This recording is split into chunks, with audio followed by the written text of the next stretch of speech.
शुचौ देशे प्रतिष्ठाप्य स्थिरमासनमात्मनः नात्युच्छ्रितं नातिनीचं चैलाजिनकुशोत्तरम्। इस श्लोक में कृष्ण ध्यान में कैसे बैठें उसका तरीका बता रहे हैं। साफ सुथरी भूमि पर घास का आसन या मृगछाल या वस्त्रों से बना आसन होना चाहिए। यह आसन ना तो बहुत ऊंचा हो और ना ही बहुत नीचे। महाभारत के समय से आज के जमाने में बहुत बदलाव आया है। घर अब वैसे नहीं होते जैसे पहले होते थे, लेकिन मेडिटेशन का तरीका तो नहीं बदला ना, और ना ही कभी बदल सकता है। आसान और साधारण होना चाहिए, जगह साफ होनी चाहिए, साथ में आसन ऐसा ना हो जो ऊंचा नीचा या हिल रहा हो, अर्थात स्थिर होना चाहिए।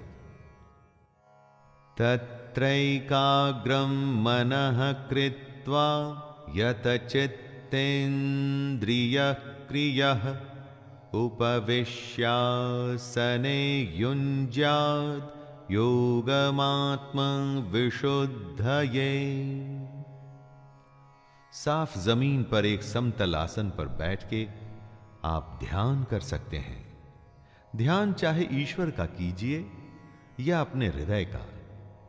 इरादा होना चाहिए कि बाहर की सारी डिस्टर्बेंसेस से आप बच के खुद के अंदर झांकें।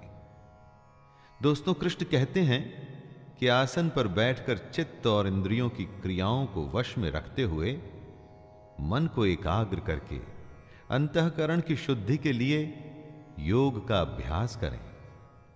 मन को एकाग्र चित्त करके और हमारा मन जो हमेशा इधर उधर भागता है उसे नियंत्रण में रखना है।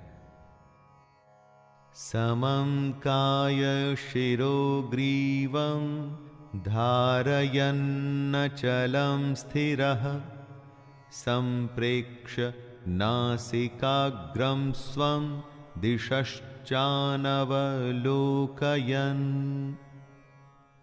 ध्यान में कैसे बैठें, मेडिटेशन कैसे करें, इसी को समझा रहे हैं कृष्ण।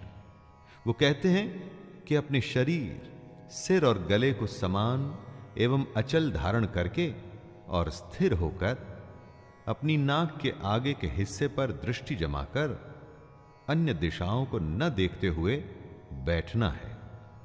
और बैठे हुए आपका सिर, गला और शरीर का बाकी हिस्सा एकदम सीधा होना चाहिए।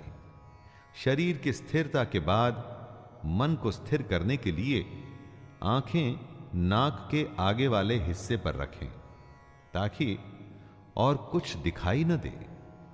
ऐसा करके अपने मन को आप नियंत्रित कर सकते हैं, ध्यान कर सकते हैं। प्रशांतात्मा विगतभिर्ब्रह्मचारि व्रते स्थितः मनः संयममच्चित्तो युक्त आसीत मत्परः। कृष्ण ध्यान की अवस्था के बारे में आगे बताते हुए कहते हैं कि साधक को ब्रह्मचारी के व्रत में स्थित होना चाहिए। ब्रह्मचारी से यहां मतलब है ब्रह्म में आचार करने वाला, नियम से यज्ञ करने वाला। मन में कोई भी भय नहीं होना चाहिए। अंतःकरण एकदम शांत होना चाहिए। ऐसा सावधान योगी मन को रोककर मुझ में अपना चित्त लगाए। बिहेवियर सात्विक होना चाहिए, किसी बात का कोई डर न हो और मन में शांति। यही है योगी की अवस्था। युञ्जन्नेवं सदात्मानं योगी नियतमानसः शान्तिं निर्वाण परमां मत्संस्थामधिगच्छति।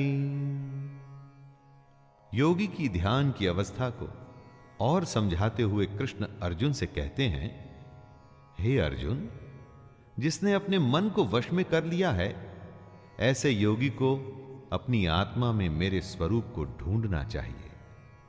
ऐसा करता हुआ योगी मुझ में रहने वाली परमानंद की पराकाष्ठा रूप शांति को प्राप्त होता है। दोस्तों, हमारी आत्मा उसी परमात्मा का ही एक अंश है।